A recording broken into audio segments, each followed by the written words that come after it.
Coltin Deery is the key to the TCU offensive line this season.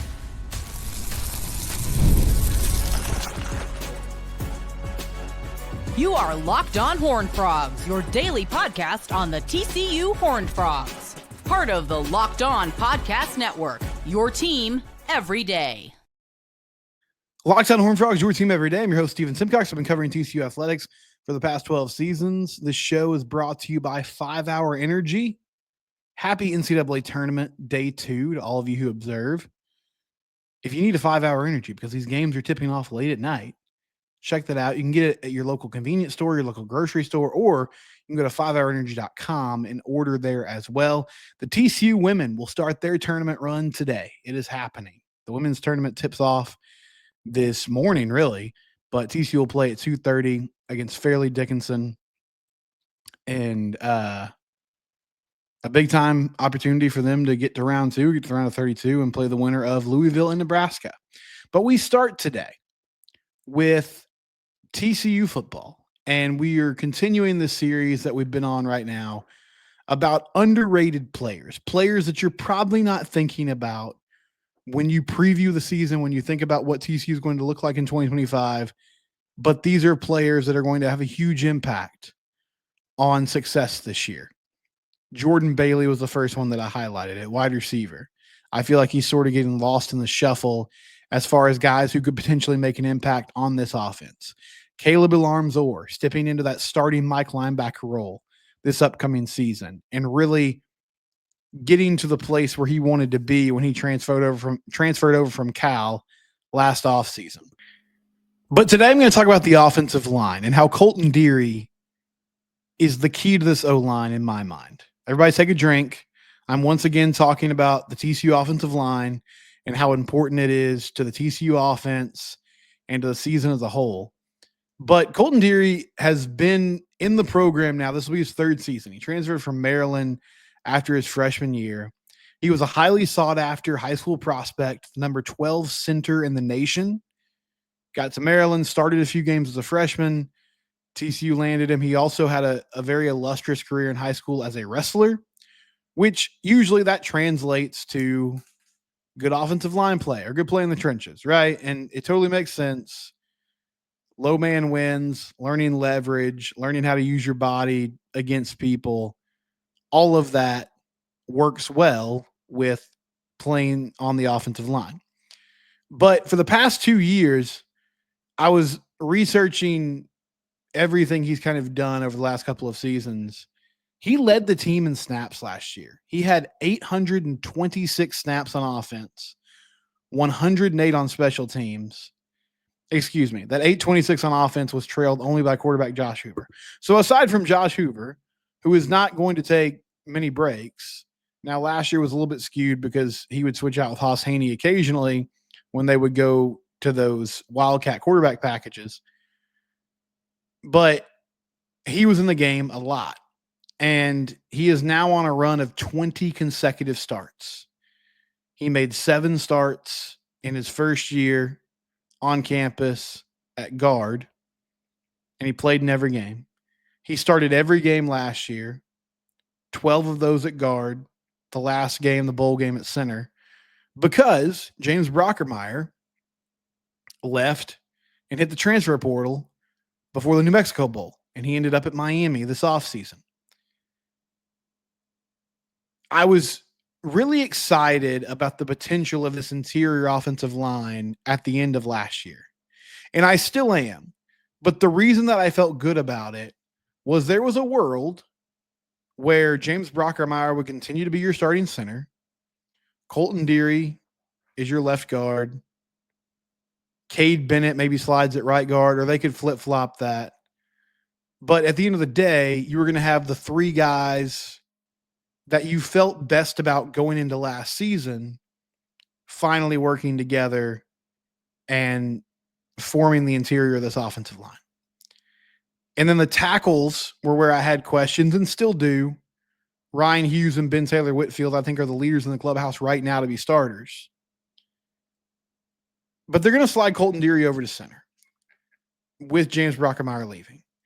And that creates some more questions on the interior offensive line because Cade Bennett will be one of those starting guards, I'm assuming, and then Deery at center, and then the other starting guard, who knows? Maybe Remington Strickland, maybe a young guy like Cooper Powers.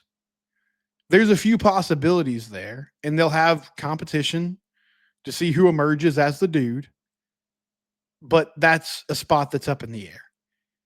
And well, I don't think Colton will have an issue from a mental standpoint sliding over to the center spot. That's a complicated position to play. It's in many ways the most mentally taxing to play as an offensive lineman because you are in charge, along with your quarterback. You're in charge of calling out protections, understanding where the pressure is coming from, making sure everybody's on the same page. And then you have the added factor of snapping the ball and still trying to get a block on a nose guard who's right over your face mask, or a reach block on a defensive tackle, or pulling around. I mean, there's a lot of different things that can happen. And you have a number of responsibilities pre-snap for yourself and for the rest of the offensive line, getting everybody set up. I'm not worried about that. He's played center before. He understands those things. I don't think that will be a tough transition. I do wonder, though, when Brockermeyer left, I'm not saying this was everybody, but the TCU fans I sort of followed, there was a sentiment of, well, he was okay, but he was inconsistent, and you'll just move Coltin Deery over and it'll be fine. And I understand why there's optimism about that, because he's played this position before at both the high school level and the college level. But I do wonder this, and only AJ Ricker could answer it. I know he wants to get his best 5 guys out there, and it could be as simple as we felt like there were some other dudes who could be serviceable at that center position, and having Deery at guard, we needed him on the field somewhere, so we just moved him over there, and he was fine doing that. But over the last 2 seasons, if you felt this confidently about him playing that spot on the offensive line, why didn't you let him do it? I mean, John Lands, and I'm not trying to be overly critical here, but John Lands 2 years ago really struggled. Like that was a bad spot on the offensive line. James Brockermeyer, I thought, did an okay job. I think TCU's going to miss him. And I get that he played center at Alabama. That's what he does. So you want to give him that opportunity to play the spot that he's most comfortable with. But it's just sort of odd to me that if they felt this good about having Deery in that position, why they didn't give him that opportunity yet. But here's why I say he is the key. If he thrives in his new role, and I use new in sort of air quotes there, then there's a lot less anxiety and question marks around the interior of this offensive line. If he can be solid and establish himself as a consistent player, then it takes pressure off Cade Bennett. And whether it's Remington Strickland or Cooper Powers, Carson Bruno, insert transfer player X here who could enter in the spring portal window. However, I don't think, unless it's just an absolute slam dunk, a dude that's played multiple years at the Power 4 level as a starter, I don't believe they're going to find a true starter in the portal at that other guard spot. But whoever it is, it takes pressure off them if Coltin Deery can make this transition pretty seamlessly. And I believe he has the potential to. You also really need those 3 guys to be good. You need all 5 guys to work in concert and be good. I understand that. But that needs to be a place where you thrive. One, because running between the tackles is what TCU wants to do. They haven't done it well lately. They need to improve there. And your tackles are probably going to face some growing pains. It doesn't mean that they can't be good players or they can't be effective. However, more than likely, it's going to take Ryan Hughes especially some time. Ben Taylor Whitfield has played a pretty good amount of snaps for this point in his career. I think he, though, is also going to have a wake-up call with starting every week and facing good edge rushers on a week-to-week basis. And can you drive that defensive end out of the frame, or can you get to the second level and catch those linebackers? So you're going to have those questions on the outside. Your center and your two guards need to be really good to sort of make up for that and kind of carry the load early in the season.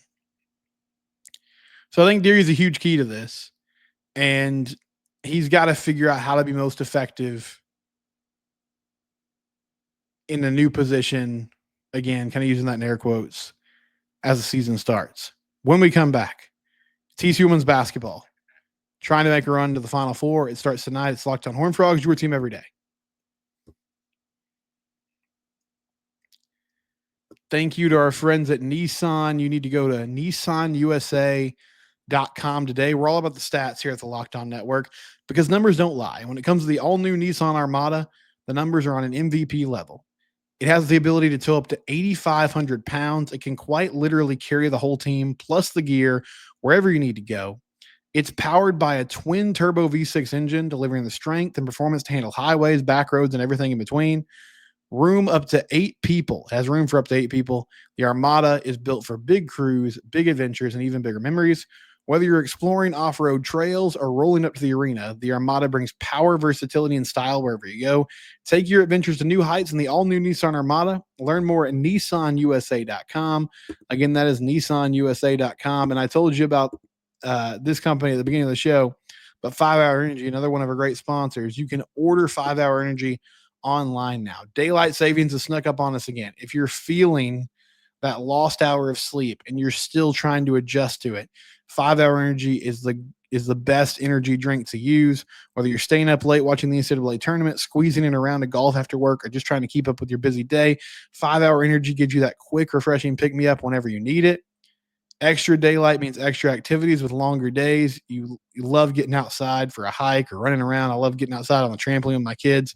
Tropical Burst is my go-to for a quick boost. Head to 5hourenergy.com to find over 15 flavors to choose from, including watermelon, blue raspberry, and peach mango. You can even build your own 12-pack or 24-pack and deliver it right to your door.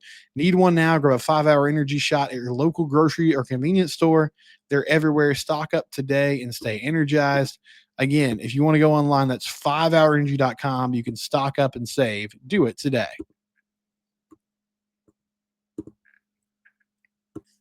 Okay, TCU women's basketball. They are a 2 seed. Haley Van Lith, Sedona Prince, Donovan Hunter, Madison Connor. They're trying to make a run to the Final Four. They start that run this afternoon. 2:30 tip-off on ESPN2 against Fairleigh Dickinson. If that school or that name sounds familiar to you and you're like, I can't place exactly what I know that from or why I know that, university. They were a 16 seed a couple of years ago in the men's tournament, and they upset 1 seed Purdue. And it was the second time that had happened. Maryland, Baltimore County did it against Virginia a few years prior to that.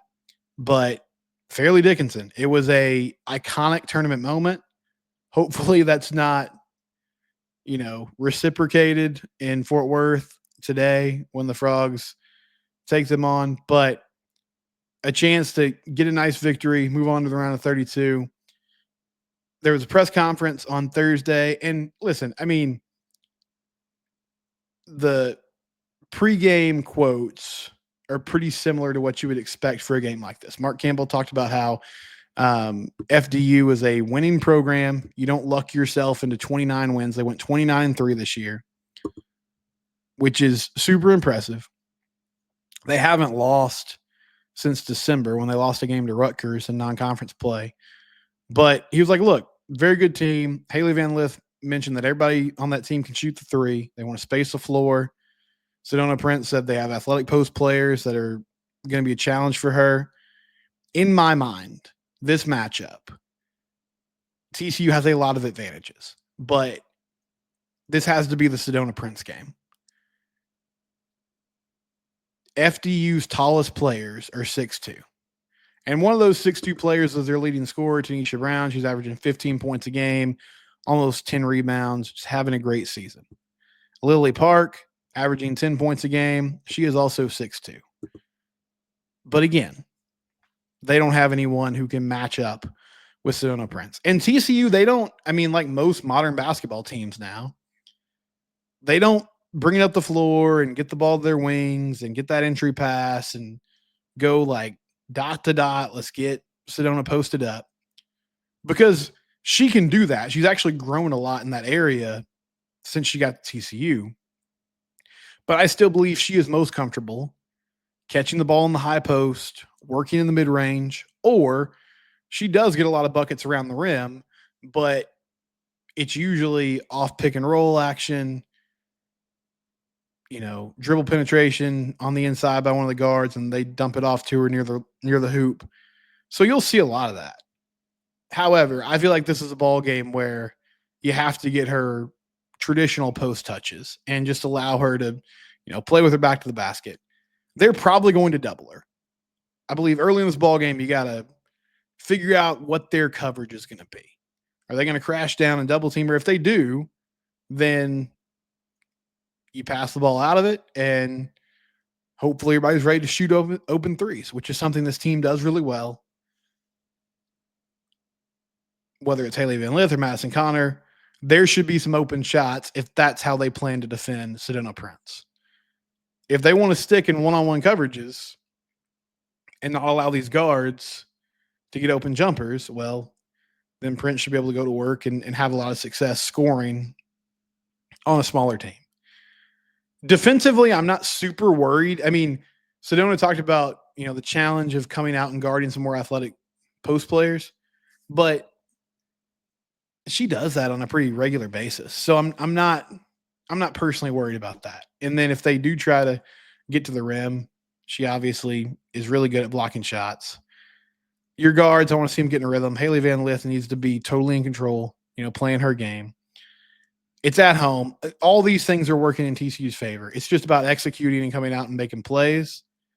And if you do that, you'll move on to round 2, where you'll play the winner of Louisville and Nebraska. And hopefully this is a game where they can win going away, because you would imagine that 7-10 matchup is going to be more competitive.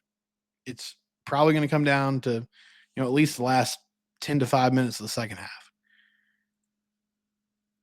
And this TCU team, I think as the year has gone on, their depth has gotten better.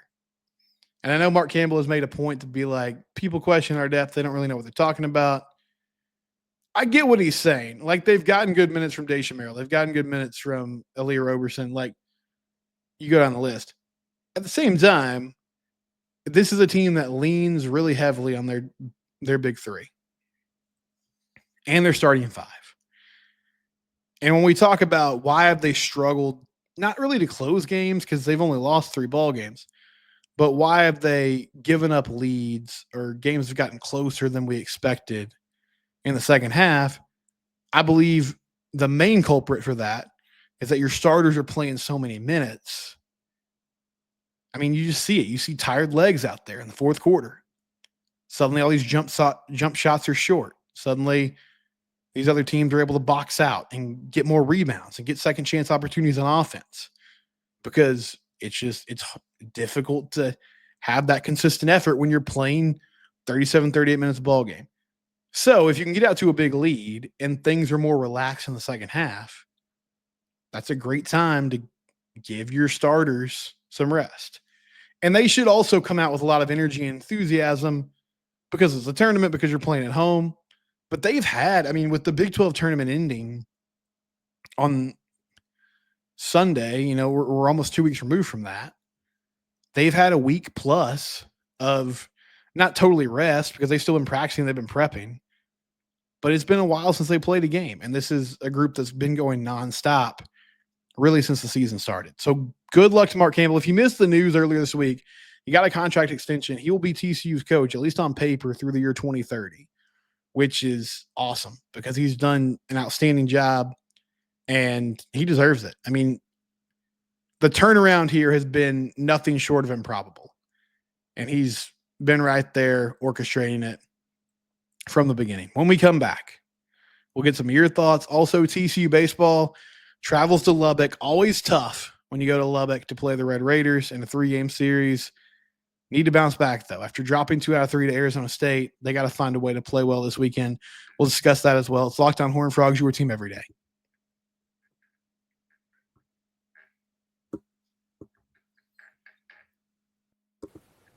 The NCAA tournament is here, and so is the Bracket Breakdown. Locked On Podcast Network and Amazon Fire TV channels are teaming up to deliver NCAA tournament coverage like never before.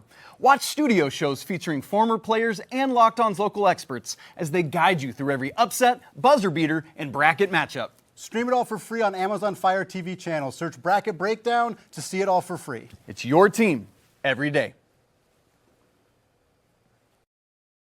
That's right. There's our guys. The Locked On Network continues to grow, and we're doing a lot of cool things. That Bracket Breakdown's awesome.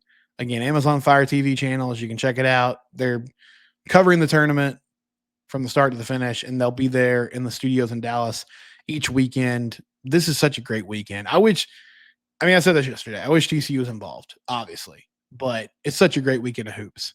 On Thursday's show, I discussed a clip from the Cover 3 podcast that's part of the CBS Sports Network, where they were just going down the list on over-under win totals for Big 12 and ACC schools. And it was a very simple question. Hey, if this team goes under their win total, how bad is that for this coach? And does that mean this coach is on the hot seat? So they talked about Sonny Dykes. Over under for TCU football, win total is 6.5. And the consensus when they said, hey, if TCU went 6-6, what would that mean for Sonny Dykes? Was that, well, he'll get another year because there's still so much goodwill from the national championship run. It's still TCU, and they think that bowl eligibility a couple of years in a row still means something. I disagreed with that. I think if they go 6-6, then he's in real trouble. But I think what it showed, and this is an uphill battle that TCU football and TCU in general is fighting right now. Since the national championship game, they just haven't been in the national conversation much. And unfortunately, when they have been, it's been negative. So they were talked about a lot in the season opener a couple of years ago against Colorado, or, there was a lot of hype leading up to that game, and they lose. They were talked about a lot after that loss to Houston last year on a Friday night that sent alarm bells to everyone about, wait, what the heck's going on? This is not the team that, was playing for a national title recently. And they quietly turned things around at the end of the year, but it didn't make waves on a national level. So I'm not sure the national media really understands like what the temperature is in the room when we're talking about TCU. But Apollo, who's a very passionate YouTube commenter, Apollo Miller, he said, no, 6 wins is not enough. Is anyone still alive from the 2022-23 season? TCU went to the national championship. The national championship, sure. Did we lose embarrassingly to Georgia on national TV? Yes. Was that supposed to be the point of going back? Yes. So go back, or he is not that good. Well, I love the passion. I think he's trying to build something here. They're going to give him time to do that. But I agree with you. If they go 6-6, even with a tougher schedule this season, then I don't think he'll be back the next year. TCU baseball, 3-game series with Texas Tech and Lubbock. We'll see if Caden Parker returns. Texas Tech is 6-16, but they swept Houston their first Big 12 weekend series, and it's always tough to go on the road and play there. Everybody knows the wind blows out. It's a small ballpark. They thrive in hitting there. So TCU's shown some pop this year. You hope that carries over. But the big question is, Tommy Lepore, Noah Franco, can they give you good innings? And then is Caden Parker back? Do you do a bullpen day on Sunday? How are they going to handle that?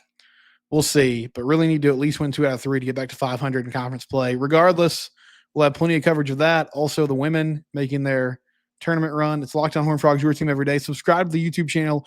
We're also free and available wherever you get your podcast.